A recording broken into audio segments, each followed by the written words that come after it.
एकादशी का व्रत सबको करना चाहिए। सारे व्रतों में श्रेष्ठ व्रत एकादशी है। एकादशी में क्या करना चाहिए? अपने आप को बिजी रखना चाहिए। किस चीज में बिजी रखें? अच्छे काम में। आप रोज समय दीजिए परिवार को, संसार को, पर एकादशी के दिन ज्यादा से ज्यादा बिजी रहिए भगवान की सेवा में, भगवान के भक्तों की सेवा में, समाज की सेवा में, अच्छे काम में अपने आप को बिजी रखना चाहिए। भगवान की सेवा में मस्त रहो। भगवान को आज ज्यादा से ज्यादा याद करो, ज्यादा से ज्यादा कीर्तन करो, ज्यादा से ज्यादा भगवान का स्मरण करो। भगवान में इतने खो जाओ कि खाना पीना भूल जाए। आज लोग एकादशी के दिन भी सवाल यही करते हैं कि महाराज जी एकादशी में क्या खाएं?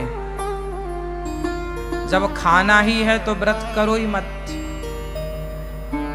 खाना ही नहीं छूट रहा तुम्हारा, और खाना मना भी नहीं। व्रत का मतलब क्या होता है? व्रत का मतलब भूखा रहना नहीं है।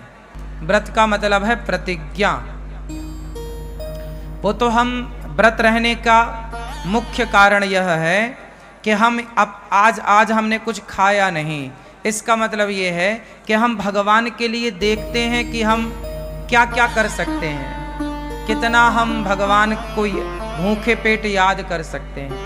वो कहावत है ना, भूखे भजन न होए गोपाला, ले लो अपनी कंठी माला। तो ये देखा जाता है कि तुमसे भूखा कितना भजन हो पाएगा। ये चेक करो अपने आप को पैरामीटर में कि एकादशी के दिन कितना आप रह पा रहे हैं। जब आपको बिल्कुल ना रहने पावे तो फलाहार कर लो। पहले देखो कसौटी में कस के कि आप कितना रह सकते हैं। जब ना होए तो थोड़ा फलाहार, फल फूल खा लो, पर ज्यादा से ज्यादा समय अच्छे काम में लगे, भगवान की सेवा में लगे। व्रत का मतलब होता है प्रतिज्ञा। आज से मैं व्रत लेती हूं या लेता हूं कि आज से मैं झूठ नहीं बोलूंगा या बोलूंगी। ये व्रत है कि आज से मैं व्रत लेता हूं। जैसे भीष्म पितामह ने व्रत लिया कि आज से मैं अखंड ब्रह्मचर्य का पालन करूंगा। ये भीष्म प्रतिज्ञा ही भीष्म व्रत है। भीष्म जी का व्रत है, ये व्रत है ना। इस व्रत का कोई उद्यापन नहीं होता। जैसे आप लोग एकादशी करते हो ना, तो बाद में चिल्लाने लगते हो उद्यापन करना है महाराज जी। क्यों करना है उद्यापन? छोड़ना क्यों है? चलो उद्यापन करने के बाद भी उसे कंटिन्यू रखो। एकादशी कभी नहीं छोड़ना चाहिए। एकादशी करते करते ही मरना चाहिए। आखिरी सांस तक एकादशी ना छूटे। भगवान से प्रार्थना करो, प्रभु हम आपका ये व्रत एकादशी का करते रहें। अब बहुत लोग तर्क करते हैं कि भूखे रहने से भगवान मिल जाएंगे क्या? ना, बात सही है, भूखे रहने से भगवान नहीं मिलेंगे। तो फिर व्रत किस लिए? भाई व्रत इसलिए किया जाता है कि हम आज अन्न का त्याग कर देंगे। जब हमसे त्याग करना आएगा ना, तब हम दूसरी चीज का त्याग करेंगे। सबसे प्रिय क्या है? सबसे प्रिय है भोजन। भाई सबके बिना तो आदमी रह सकता है ना, भोजन के बिना नहीं रह सकता। तो जो हमारा सबसे प्रिय है भोजन, हे प्रभु हम उसका भी त्याग करके ये बताना चाहते हैं कि हमारे प्रिय भोजन नहीं, आप भोजन से ज्यादा प्रिय हमें हो। हम आपके लिए भोजन का भी त्याग कर सकते हैं जरूरत पड़ने पर। तो एकादशी के दिन हम एक दिन प्रभु को ये बताते हैं कि प्रभु हम आपको भूले नहीं, देखो हम अपनी प्रिय वस्तु का त्याग कर रहे हैं। सबसे प्रिय होता है चावल। क्यों? हमारे देश में सबसे ज्यादा चावल खाया जाता है, हाँ या ना? छत्तीसगढ़ में और उड़ीसा का तो मैं जानता हूं। उड़ीसा और छत्तीसगढ़ ये दो राज्य ऐसे हैं जहां रोटी कभी कभी बनती है। यहाँ पर 10 दिन में एक बार कभी बन गई तो बन गई। छत्तीसगढ़ में तो कभी 15 दिन 20 दिन में कभी रोटी बन गई घर में तो बन गई, वरना दाल चावल या सब्जी चावल यही चलता है, हाँ या ना? आप में से भी अब जैसे पंजाब में पंजाब है, पंजाब के ऊपर हिमाचल और जम्मू इत्यादि प्रांतों में क्या है, वहां राजमा चावल है। क्या चलता है वहां? राजमा चावल। हमारे मध्य प्रदेश में कढ़ी चावल। क्या चलता है? कढ़ी चावल। हमारे यहाँ कढ़ी चावल खाने की खूब परंपरा है। पंजाब में, पंजाब के ऊपर राजमा चावल खाने की, कहीं दाल चावल या सब्जी चावल खाने की खूब परंपरा है। बंगाल में मच्छी चावल, बंगाल में मच्छी चावल, मच्छी मतलब मछली, मछली चावल खाने की परंपरा है, हाँ या ना? कुल मिला के महाराष्ट्र में बैगन चावल खाने की परंपरा है। वहां बैगन पसंद करते हैं लोग। महाराष्ट्र का कोई है यहाँ? क्यों भैया, बैगन खाते हैं ना, हाँ या ना? बैगन खूब चलता है, चावल। कुल मिला के सबसे ज्यादा प्रिय क्या है हम लोगों को? चावल। और बात सही भी है, चावल के बिना पेट भी नहीं भरता। रोटी कितनी भी खा लो, पर जरा सा चावल जब तक ना हो ना, अधूरा अधूरा है। सबसे प्रिय रहा है चावल, इसलिए एकादशी के दिन चावल नहीं खाने की बात कही जाए। एकादशी चावल नहीं खाओ, पाप लगेगा। पाप लगेगा नहीं लगेगा मैं वो अलग विषय है, मैं उस पर अलग डिस्कस कर सकता हूं आपसे। पाप पुण्य अलग विषय है मेरी मां।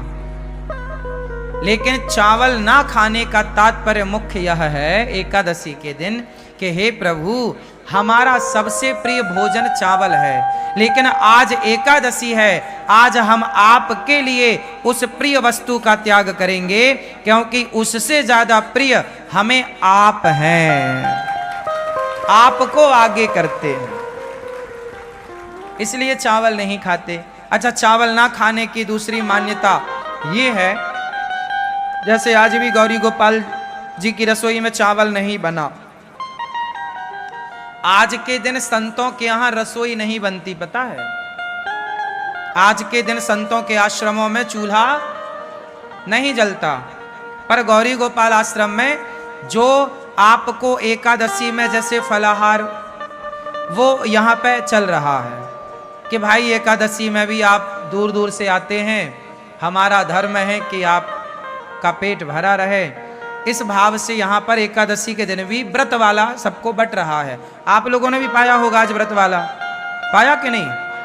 किस किस ने पाया आज व्रत वाला? तो व्रत वाला चल रहा है। बाकी दिन यहाँ दाल चावल सब्जी रोटी चलती है। एकादशी के दिन क्या हुआ था? जब एकादशी प्रकट हुई, एकादशी का जन्म कहाँ से हुआ? भगवान श्रीमन नारायण से। जब पाप ज्यादा बढ़ने लगा तो भगवान नारायण ने एकादशी को प्रकट किया।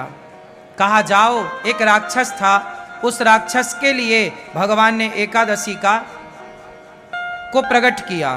एकादशी से कहा भगवान ने, जाओ पाप को समाप्त करो। अब सारे पाप जो थे वो सारे जा जाके छिपने लग गए। कोई पाप कहीं छिपा तो एकादशी ने उसे मारा, कोई पाप कहीं छिपा एकादशी ने उसे मारा। फाइनल सारे पापियों को एकादशी ने मारा। और एकादशी ने वार्निंग दी, क्यों? किसी ने पापों को पनाह तो नहीं दी, छिपने को जगह तो नहीं दी, सबने मना कर दिया, ना ना ना, हमने नहीं जगह दी, सब पाप खत्म हो गया। परंतु कुछ पाप चावल में जाके छिप गया। और चावल ने उसे जगह दे दी। तो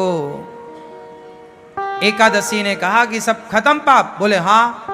बाद में पता चला कि चावल ने पनाह दी, जगह दी छिपने की। एकादशी ने कहा कि तुमने पाप को जगह दी है, जाओ आज से तुम्हारे भीतर एकादशी के दिन पाप का ही वास होगा।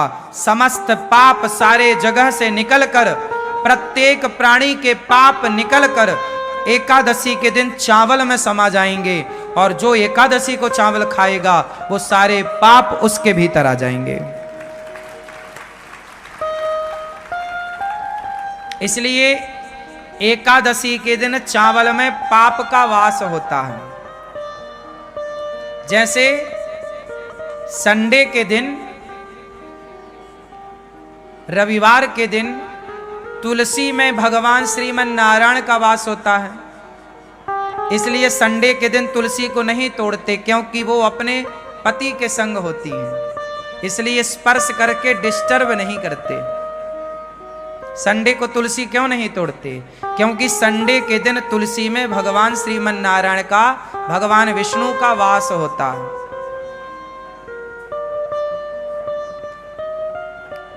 समझ में आ रही है बात? इसलिए संडे को तुलसी नहीं तोड़ते। जैसे रविवार को भगवान नारायण का वास तुलसी में होता है, उसी प्रकार एकादशी के दिन पापों का वास चावल में होता है। इसलिए एकादशी के दिन क्या नहीं खाना चाहिए? चावल नहीं खाना चाहिए। पहला तो कारण यह है कि पाप का वास है। दूसरा कारण यह है कि प्रिय वस्तु है। हम तो भगवान को ज्यादा प्रिय मानते हैं, संसार की वस्तुओं को प्रिय नहीं मानते। इसलिए हमारे यहाँ साधु संतना फलाहार करने की परंपरा लागू की है। फलाहार, फल ज्यादा से ज्यादा फल खा लो। वैसे फल खाने से ना शरीर अच्छा होता है। शरीर में पानी की मात्रा कम होती है या ज्यादा? हाँ, शरीर में पानी की मात्रा कम होती है या ज्यादा? जोर से। शरीर में अन्य पदार्थों की अपेक्षा पानी की मात्रा ज्यादा होती है। बॉडी में पानी ज्यादा होता है और फलों में भी पानी की मात्रा ज्यादा होती है। बोलो हाँ। तो बॉडी भी हमारी पानी ज्यादा चाहती है और फलों में भी तरलता होती है, इसलिए फल हमारी बॉडी के लिए अनुकूल है। हमारा पेट आसानी से फल को पचा लेता है, उससे पानी भी मिल जाता है। जितने भी लिक्विड पदार्थ हैं, जैसे दूध है, दही है, छाछ है, रस है, फल है, ये शरीर के लिए अमृत है। जब पेट को फल मिलता है ना तो पेट नाचने लग जाता है। पेट को जब फल मिलते हैं तो पेट ताजगी से भर जाता है, क्योंकि फलों में रस है ना, तो बॉडी उसे स्वीकार कर लेती है। जबकि पिज्जा, बर्गर, चाउमीन, ये सब क्या करते हैं? जैसे आपने कभी प्रैक्टिकल करके देखना, आप ज्यादा पिज्जा खाओगे, बर्गर खाओगे तो आपको प्यास ज्यादा लगेगी। क्यों लगेगी? क्योंकि वो चीजें आपके अंदर के पानी को खत्म कर देती हैं, सोख लेती हैं। जैसे आप दाल बाटी खाओ, प्रैक्टिकल कर लेना, आप में से कितने लोगों ने दाल बाटी खाई है? खाई है? तो दाल बाटी खाने के बाद प्यास ज्यादा लगती है क्या? ये बात सही है? हाँ या ना? क्यों लगती है? क्योंकि बाटी जो होती है पेट के अंदर जाती है, वो सारा पानी सोख लेती है। पानी की हो जाती है कमी, तो वो पानी चाहती है। कुछ चीजें ऐसी हैं जो पानी ज्यादा चाहती हैं। अच्छा, आप फल खाइए, फल खाने के बाद आपको प्यास नहीं लगेगी, क्योंकि वो बॉडी के पानी को और बढ़ाएगी। हाँ या ना? तो आप समझिए जो विज्ञान, शरीर का जो साइंस है, विज्ञान है, इस पर थोड़ा विचार किया करिए। आज लोग बीमार क्यों पड़ते हैं? वो चीज खाते हैं जो शरीर एक्सेप्ट करता ही नहीं। अब तुम हड्डी चबा रहे हो मुर्गा की, अब हड्डी तो कुत्ता चबाता है, अब तुम मुर्गा की टांग चबा रहे हो।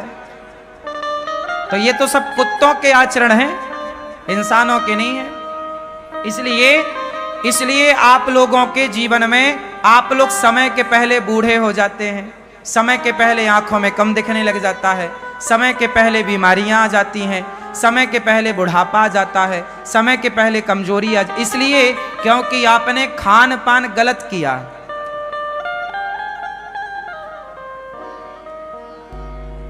तंबाकू खाए, तंबाकू खाया, सुपारी खाई, क्या हुआ? ये सारी चीजें आपके अंदर के सिस्टम को डैमेज करती हैं, खराब करती हैं। शरीर अनमोल है, इसे संभाल के रखना चाहिए। जितना बढ़िया खान पान होगा उतनी लंबी आयु आपकी होगी। अच्छी हवा लो, गहरी हवा, सांस, खूब बढ़िया प्राणवायु लंबी होनी चाहिए आपकी। लंबी भस्त्रिका का प्राणायाम करो, गहरी सांस लो, थोड़ा सा टहलो, नंगे पांव थोड़ा चला करो, पांव में थोड़ा कंकड़ चुभने चाहिए, एक्यूप्रेशर होता है। खान पान बढ़िया हो तो इससे सब ठीक होता है। तो कुल मिला करके आप लोग ठीक रहेंगे, इसके लिए आपको क्या करना पड़ेगा? खान पान बेहतर करना पड़ेगा, ठीक है ना? तो क्या खाओगे आज से ज्यादा? जोर से फल। इसलिए हमारे ऋषियों ने आपको व्रतों में फल खाने की बात कही है, लेकिन आप साबूदाना के बड़े बना बना के खाते हो। आप लोग व्रत के दिन भी फल नहीं खाते, आप व्रत के दिन भी आलू खाते हैं। आलू तो रोज खाते हो आप, पर व्रत के दिन भी आलू के पकौड़े और सिंघाड़े का आटा उसमें मिला के, उसका सिंघाड़े का आटा खाओ, अच्छा है, सिंघाड़ा अच्छा है, पर एक दिन तो कम से कम फल खाओ, बॉडी को कुछ फल बढ़िया दो। एक एप्पल रोज खाना चाहिए। एप्पल समझते हैं सेब, एक सेब रोज खाओ। गर्मी है, एक दो केला रोज खाओ। गर्मी है, जामुन आने लग गई, जामुन रोज खाओ। जब तक जामुन का सीजन चले रोज जामुन खाओ। जामुन ही एक ऐसा है फल जो अंदर साल भर में यदि हमारे पेट में कोई बाल वाल चला जाता है, बाल, ये बाल होते हैं ना, कई बार जाने अनजाने में हमारे मुंह के अंदर पेट में बाल चला जाता है। जैसे गाय का दूध पीते हैं तो गाय का बाल भी चला जाता है। आप लोग तो सब छान के पीते हैं, फिर भी जो पहले के लोग तो ताजा दूध निकाल के पी लेते थे, तो संभावनाएं ज्यादा थी। और आज कई बार आपके रोटी में, चावल में बाल आ जाता ना मुंह में, आप फिर बाल निकालते हो, ये देखो ये, हाँ या ना? स्वाभाविक है, बनाते बनाते कई बार उड़ करके कहीं से कहीं पहुंच जाता है, रोटी में आ जाता, सब्जी में आ जाता। बड़ा टुकड़ा है तो निकल जाता, छोटा बारीक बाल हुआ तो वो तो सीधा पेट में चला जाता। ये बाल इत्यादि जैसी चीजें जामुन पचाती है, पता है आपको? ये बात पता है? जामुन क्यों खाना चाहिए? जामुन ही ऐसी है जो साल भर में जो पेट में नहीं पचता उसे जामुन पचा देती है। इसलिए मौसमी फल जरूर खाने चाहिए। मौसमी फल मीन्स मौसम का फल। जैसे जामुन 12 महीने नहीं मिलती, कब मिलती है? आषाढ़ में मिलती। अब जैसे वैशाख आषाढ़ पानी गिरेगा, जामुन की भरमार हो गई। जामुन का सीजन ज्यादा से ज्यादा 15-20 दिन का होता है, अधिक से अधिक। क्यों? और गहरा लो तो 1 महीना मान लो, पर फिर भी 20 दिन तो बढ़िया, 20 दिन ही है जामुन, इससे ज्यादा नहीं है। खूब खाओ जामुन, बच्चों को खिलाओ। हाँ, तो हमें एकादशी के दिन क्या खाना चाहिए? कोई साबूदाना नहीं, कोई आलू नहीं, कोई पदार्थ नहीं, केवल फल। इसलिए आपकी बॉडी को एक दिन संपूर्ण फल मिल जाएगा, आपकी बॉडी खुश हो जाएगी, बेचारी एक दिन के लिए वो नाचेगी कि आज हमें फल मिले।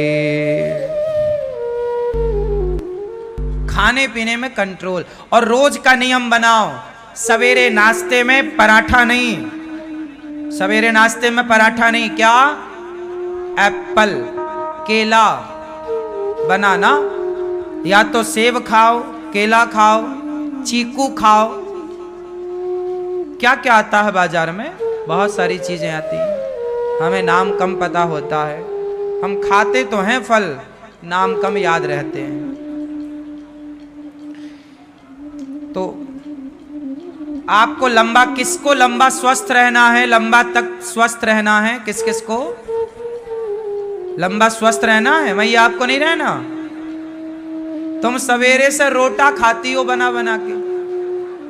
हमारी माताएं रोटी नहीं खाती, अपने लिए आखिरी में 4 लोई का एक रोटा बना लेती हैं, सबको खवाएंगी रोटी और खुद खाएंगी रोटा, इतना मोटा। अब वो रोटा पूरा पानी सोख लेता है। तुम्हारे शरीर में कोशिश करो कि आप पेय पदार्थ ज्यादा लो, रस ज्यादा लो, फलों का, रसीली चीजें ज्यादा खाओ। और रसीली चीजें हैं फल, दूसरा कुछ नहीं। रसीली चीज दही है, दही है, दूध है, इत्यादि। आप सब बहुत समझदार हैं। बोलिए सियावर रामचंद्र की जय। एकादशी महारानी की जय। एकादशी के दिन चावल नहीं खाना चाहिए। क्यों नहीं खाना, मैंने कारण बताया। आप लोगों ने व्रत रखा होगा, बहुत अच्छी बात है। नहीं रखा तो नेक्स्ट अगली एकादशी से एकादशी स्टार्ट कीजिएगा, एकादशी जरूर कीजिएगा। एक भक्त थे, नाम था अम्बरीश। क्या नाम था? क्या नाम था? अम्बरीश। अम्बरीशो महाभागा सप्तद्वीपवती महिम। एक अम्बरीश नाम के भक्त थे। वो बेचारे इतने बड़े भक्त थे, सप्तद्वीपवती महिम, 7वां द्वीप के संपूर्ण विश्व के राजा थे अम्बरीश, लेकिन बहुत बड़े भक्त थे। अपने हाथ से गेहूं पीसते थे चक्की से, अपने हाथ से रोटी बनाते थे, अपने हाथ से भगवान को भोग लगाते थे, और भगवान के पूजा के बर्तन अपने हाथ से साफ करते थे। भगवान की ड्रेस, भगवान के वस्त्र अपने हाथ से बनाते थे, भगवान की माला अपने हाथ से बनाते थे, भगवान के लिए पुष्प खुद तोड़ कर लाते थे, जमीन में सोते थे। ऐसे श्रेष्ठ भक्त थे अम्बरीश जी। और वो एकादशी बहुत करते थे। एकादशी के दिन निराहार रहते थे, कोई जलपान नहीं। द्वादशी के दिन ब्राह्मणों को भोग लगाकर, ब्राह्मणों को भोजन पवाकर, और फिर वो पाते थे। एकादशी में बड़ी निष्ठा थी। एक दिन एक घटना घट गई, दुर्वासा जी आ गए। कब आए? द्वादशी के दिन। और द्वादशी का नियम होता है, एकादशी का नियम होता है कि द्वादशी को ही पारण कर लेना चाहिए। पारण मतलब कुछ खा लेना चाहिए, तब व्रत पूरा होता है। क्या पाना चाहिए? कभी जगन्नाथ जी जाया करो तो जगन्नाथ जी में वहां सूखा चावल मिलता है प्रसाद में, गुलाबी कलर के कपड़े में लिपटा हुआ मिलता है वहां, 10 रुपए 20 रुपए में।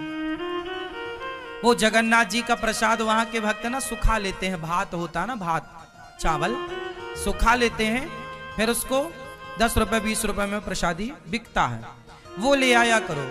और जब भी एकादशी आया करे तो जगन्नाथ जी का वही चावल के प्रसाद से द्वादशी को व्रत पूरा किया करो।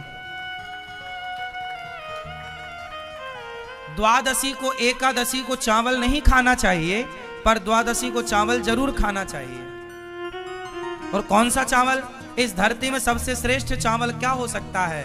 जगन्नाथ जी का भात सबसे उत्तम। जगन्नाथ के भात को जगत पसारे भात, भगवान जगन्नाथ जी का प्रसाद सबके घर में होना चाहिए।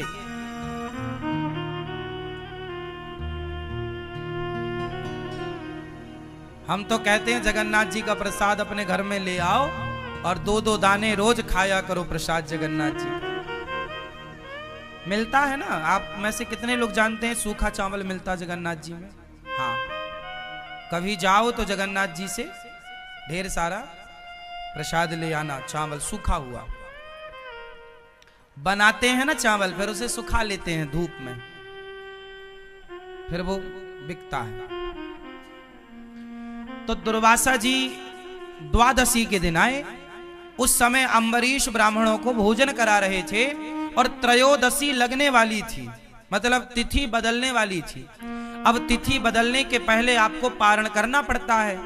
अब दुर्वासा जी आए तो अम्बरीश जी ने कहा महाराज आप भी पाओ।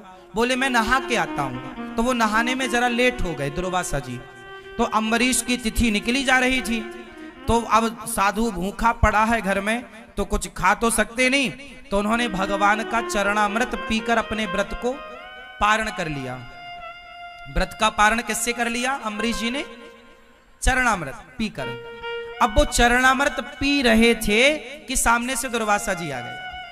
अब दुर्वासा जी बड़े गुस्सैल आदमी, संत क्यों मुझे खिलाए बिना खा गया? जानता नहीं मैं कौन हूं? मैं तुझे, तू बड़ा भक्त बन रहा है, मैं आज तुझे दंडित करूंगा। तूने एक साधु का अपमान किया है, तू जानता नहीं मैं कौन हूं, तूने मुझे खिलाए बिना खा लिया। और दुर्वासा जी से सारा जग डरता था कि बहुत खतरनाक बाबा है।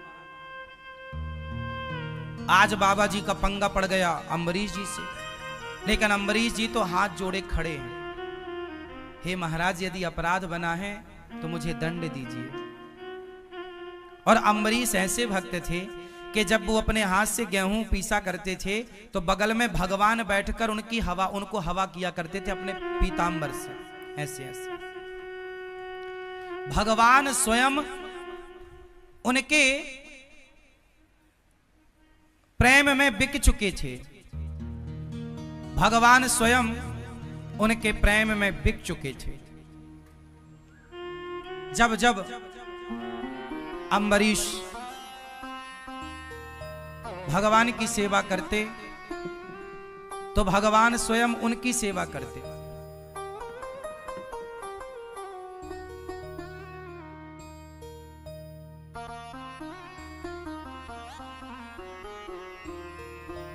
अम्बरीश उनकी सेवा करते और भगवान उनकी सेवा करते। अब भगवान ने अपना सुदर्शन नियुक्त कर दिया था। सुदर्शन नियुक्त कर दिया कि तुम पर कोई संकट आएगा तो मेरा सुदर्शन तैयार रहेगा। अब दुर्वासा जी को गुस्सा आई कि तुमने मुझे खिलाए बिना खा लिया, तो एक बाल उखाड़ा अपना दुर्वासा जी ने और पटक दिया। और जब पटका तो उस बाल को पटकने से एक राक्षसी पैदा हो गई, नाम था कृत्या। उस कृत्या ने अम्बरीश को नुकसान पहुंचाने के लिए, खाने के लिए दौड़ी। और जैसे ही दौड़ी तो भगवान का सुदर्शन चक्र नियुक्त था, जाकर कृत्या को भस्म कर दिया। और सुदर्शन साक्षात भगवान है, इसलिए भागवत जी में देखो आगे सबसे क्या रखा है, यह सुदर्शन। इसलिए हम कहते हैं कि अपने घर में द्वार के ऊपर भगवान सुदर्शन को लगाइए। ये देखो सुदर्शन चक्र, ये बीच में तिलक, ये बीच में शंख, ये सुदर्शन, ये भक्तों के परम रक्षक हैं। भक्तों को जो नुकसान पहुंचाता है सुदर्शन चक्र एक्टिव हो जाते हैं। अम्बरीश को नुकसान पहुंचाना चाहा, सुदर्शन भगवान एक्टिव हो गए, कृत्या को भस्म की। और दुर्वासा जी को मारने सुदर्शन भगवान दौड़े। अब छोड़ूंगा नहीं बाबा, बहुत बड़ा बाबा बनता है, मेरे भक्त को नुकसान पहुंचा रहा। अब दुर्वासा जी भागे, हे ब्रह्मा बचाओ, ब्रह्मा बचाओ। ब्रह्मा ने देखा कौन आया, दुर्वासा क्या हुआ? बोले सुदर्शन चक्र लगा है पीछे। ब्रह्मा जी बोले निकलो मेरे घर से। हमारी ठिकाना नहीं है सुदर्शन से, तो निकलो। शंकर जी के पास गए, हे प्रभु बचाओ। शंकर जी बोले बाहर जाओ, अभी कोई गुंजाइश नहीं है, जिनका चक्र है उनके पास जाओ। अब गए भगवान नारायण के, हे प्रभु पाहि माम पाहि माम, हे प्रभु क्षमा क्षमा। भगवान बोले क्या हुआ? महाराज हम तो आपके भक्त हैं, पता नहीं क्या अपराध हुआ, ये सुदर्शन हमें मारे डाल रहा, जलाए जा रहा है, गर्दन काट देगा। भगवान बोले कि आपने किसका अपराध किया है? सुदर्शन जी बोले प्रभु इसने जो आपके आश्रित भक्त है अम्बरीश, उसे नुकसान पहुंचाना चाहा है बाबा जी ने, छोड़ूंगा नहीं। अब भगवान बोले तो फिर मैं भी सेवा नहीं कर पाऊंगा आपकी इस बार। अब दुर्वासा जी घबराए कि जब भगवान नहीं बचा रहे हैं तो अब कौन बचाएगा। अब दुर्वासा जी घबराए, चरणों में गिर पड़े, प्रभु आप बताओ मैं क्या करूं। भगवान बोले जिसका अपराध किया है उस भक्त से जाकर क्षमा मांगो, वो क्षमा कर देंगे तो ये चक्र शांत हो जाएगा। तब दुर्वासा जी दौड़े दौड़े अम्बरीश जी के, तब तक दुर्वासा जी के शरीर जलने लगा, मूंछों के बाल भी कुछ जल गए। दौड़े दौड़े अम्बरीश जी के चरणों में गए।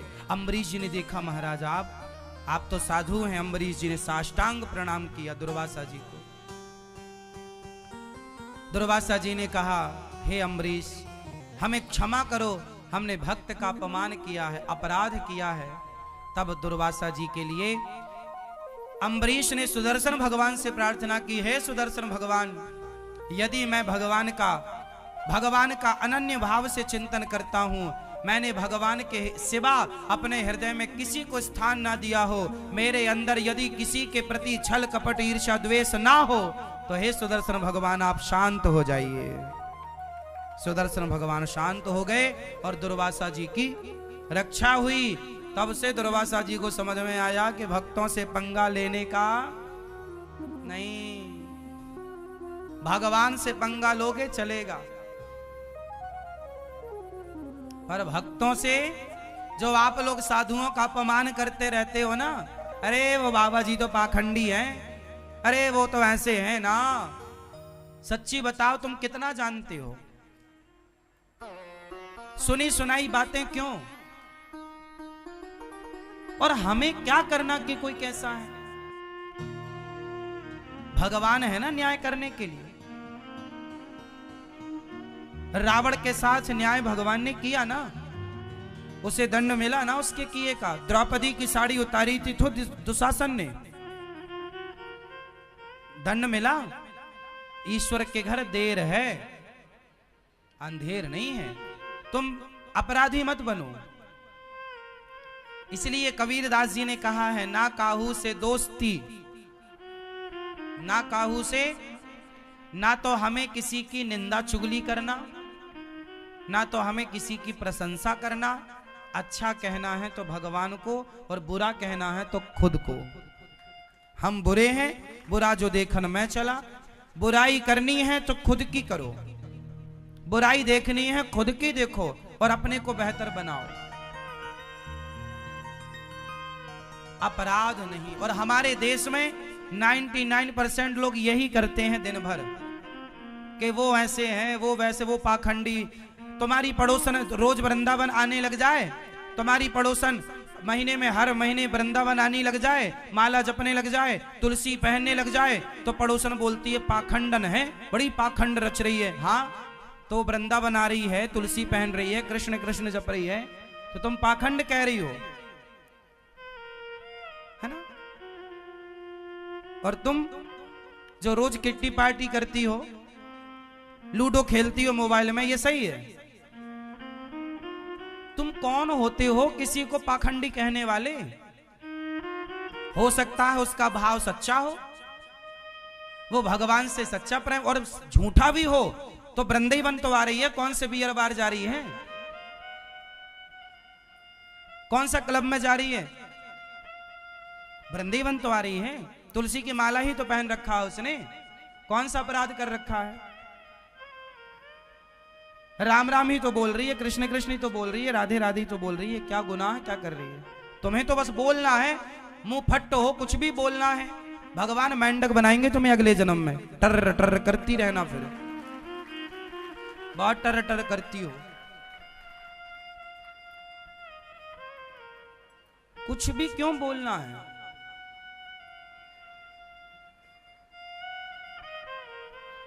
तुम शराबी को कभी ये नहीं कहते कि ये पाखंडी है, शराबी को कभी तुम शराबी नहीं कहते, शराबी की तुम बुराई नहीं करते। पर तुम्हारे पड़ोस में 4 लोग शराबी हैं और तुम्हारे पड़ोस की 4 स्त्रियां हैं, 4 लड़कियां हैं जो रोज रात को शराब पीने के लिए वहां जाती हैं क्लबों में। तो तुमने उनके लिए नहीं बोला कि ये पाखंड है, ये कहां तुम क्लबों में जाके शराब पी रही हो रात रात, पूरी रात नाचती है लड़की और लड़के, लोग उन्हें कुछ नहीं कहते। पर कोई एक भजन करने लग जाए तो सारा गांव सारा समाज उसे पाखंडी कहने लग जाता, तुम बड़े पाखंडी हो। अब बताओ भाई, जमाना कितना उल्टा हो गया है। जो खुलेआम गलत कर रहा है उस गलत को कोई गलत नहीं कह रहा है, पर कोई सही करे तो सही को लोग गलत कहते हैं। अब ये कलयुग ही नहीं तो क्या है? अंधे हो, धृतराष्ट्र हो, फिर तुम गांधारी हो, पट्टी बंधी है आंखों में जो तुम सही और गलत को पहचान नहीं पा रहे हो। कोई मांस ना खाए तो मांस खाने वाले लोग उस पर चढ़ाई कर देते, अरे तुम गलत हो, सारे लोग खा रहे हैं मांस, तुम क्यों नहीं खाती हो? यदि परिवार में सारे लोग मांसाहारी हैं और कोई लड़की मांस छोड़ दे, कोई लड़का मांस छोड़ दे, तो घर वाले टूट पड़ते, अरे तुम क्यों नहीं खा रही हो? मतलब भैया हम नहीं खा रहे हैं, गलत है ये किसी की हत्या करना। तो वो लोग क्या कहते, नहीं तुम गलत हो, जो खा रहे हैं वो अपने आप को सही साबित करते, नहीं जी तुम गलत हो। क्यों? वो क्यों सही कह रहे हैं? क्योंकि उनके खिलाफ कोई चला गया सही राह पर। वो क्या चाहते हैं कि हम गलत हैं तो तुम भी रहो। चोर चोर मौसेरे भाई, तुम सही क्यों चली गई? दिक्कत लोगों को गलत आदमी से नहीं है, गलत स्त्रियों से दिक्कत नहीं है, भले लोगों से समाज को दिक्कत है। यह बात सही है या गलत है?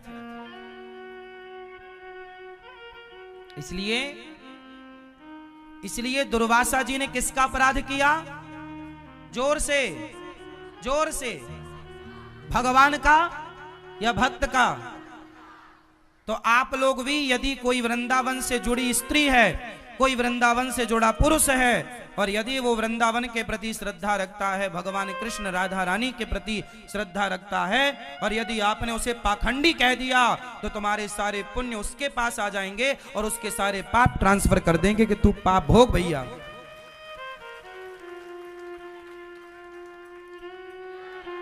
मैं सवाल पूछता हूं आप सबसे मतलब उन लोगों से, आप सबका मतलब है उन लोगों से जो ये शब्द का प्रयोग करते हैं कि तुम पाखंडी हो। भाई क्या पाखंड है? कोई साधु संत बाल बढ़ा लेते हैं, कपड़ा पहन लेते हैं भगवा, तो लोग कहते पाखंडी बाबा है।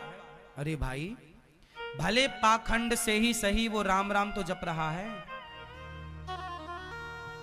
दुर्वासा जी का अभिमान समाप्त हुआ और आज से आपके एक बहुत बड़ी सबक क्या मिली, कथा से क्या सीखा आपने आज?